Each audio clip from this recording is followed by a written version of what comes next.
What is up, dudes? Yeah, I'll talk a little bit about some things I've been noticing about the new CBR 650R's e-clutch. And when this technology came out, I was fully aware of it. Obviously, I have a 24 model. This does not have an e-clutch. I purposefully chose not to get it. And I have my reasons for that, and I'm going to go into that. But my suspicions before going in and buying this bike ended up coming true, that it was going to be a problem with that e-clutch for the things I wanted to do with it. And I'm finding lots of posts where people are having problems, so let's get into that. So the big thing is, when new technology comes to bikes, there's often issues, especially when it's a big mechanical thing like that, like the e-clutch, where it's so integrated into the bike. It's not something you can just bolt on and bolt off. It's actually like almost a completely different engine, different casings.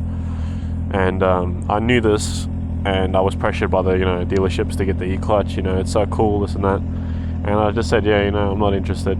The features doesn't appeal to me. I like to ride my bike, and yeah, for me, I can get a quick shifter, and it's the same thing for the features that they were trying to sell on, and I can use my clutch pretty fine. I understand the need for it. Some people have, some disabilities or whatever, or they're learning out or whatever it is, and it can appeal to some people, but for me it didn't. So I chose not to get it. And a big reason why, even if I turned it off, why I didn't want to get it was because I planned to get the bike tuned. I planned to do a lot of modifying and things I wanted to get out of the bike. And just something like that so new can cause so much problems when doing all that. And since then, it's been about, a year and a half, and people are starting to get the e-clutches, and people are starting to tune them, trying to change exhausts. And yeah, so what I found out is anyone that got a Lambs model e-clutch or an A2D restricted model, they've gone to de-restricted now, and the bike basically cuts out at 10,000 RPM. I'm hearing many stories of people having problems, even when putting on exhausts. They're having issues, and it's all related to that e-clutch. And I'm not knocking the e-clutch. I think it's cool. I think it's far from perfect. They need to tweak it a lot.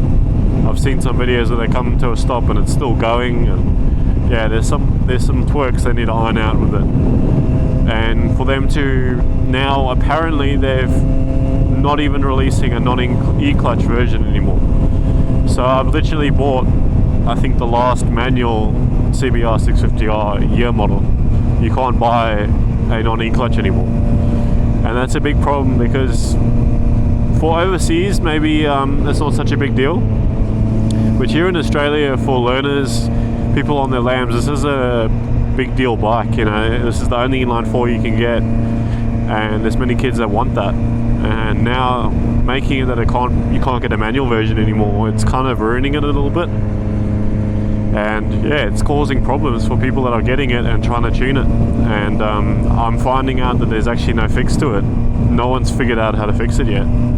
They're tuning it and it's cutting out, and it's doing a whole bunch of problems. Mine has been perfectly fine because I have no e-clutch. It's exactly the same engine pretty much as the last 4 or 5 years. And the tuners didn't have an issue at all, but for some reason the e-clutch is causing problems. And it's not something you can just disconnect, pull it off. It's fully integrated into the bike, and that's the problem.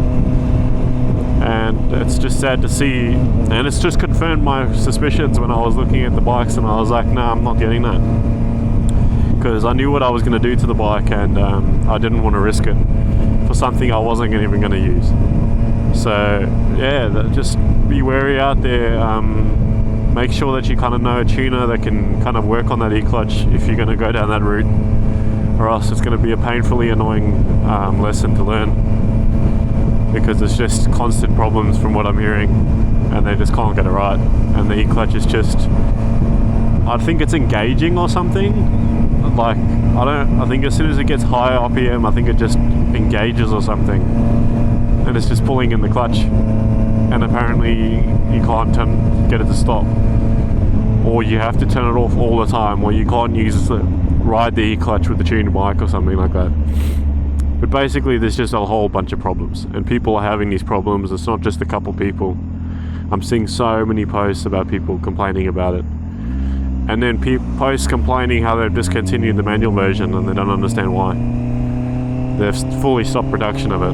So, well, like, I understand why they stopped production of it, because it's a completely different engine with the one with the E-clutch. So it's not like it's a bolt-on thing.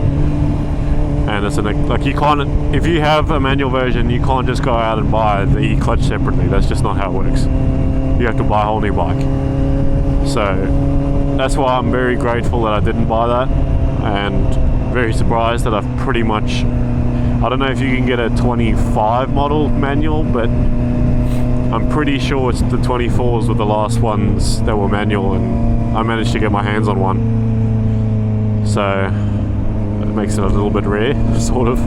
Yeah, if you guys look into it, let me know. Let me know your opinions. If you've done it and managed to not have any issues, let me know. Let other people know what you did. But yeah, I'll catch you guys in the next one.